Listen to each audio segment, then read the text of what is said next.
நமது உடல் செல்களின் வயது. நமது உடல் செல்களோட வயது. கண்விழி, பெருமூளை புரணி, நரம்பு செல்கள் மற்றும் அதிகப்படியான தசை செல்கள் வாழ்நாளில் ஒருமுறை இறந்தால் அவை மீண்டும் சீரமைக்கப்படுவதில்லை. இதெல்லாம் கண்விழி, பெருமூளை புரணி, நரம்பு செல்கள், தசை செல்கள் இதெல்லாம் ஒரு வாட்டி செத்துடுச்சுன்னா திரும்ப வராது. குடலின் எபித்தீலிய புரணி செல்களின் வாழ்நாள் 5 நாட்கள் ஆகும்.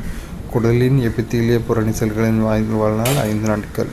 செல்கள் புதுப்பிக்க ஆகும் காலம். தோல் செல் ஒவ்வொரு 2 வாரங்கள். 2 வாரத்துக்கு ஒரு வாட்டி தோல் செல் முளைக்கும். எலும்பு செல்கள் ஒவ்வொரு 10 வருடங்கள். 10 வருஷத்துக்கு ஒரு வாட்டி எலும்பு செல் முளைக்கும். கல்லீரல் செல்கள் ஒவ்வொரு 300 to 500 நாட்கள். கல்லீரல் செல்கள் 300 to 500 நாட்கள்.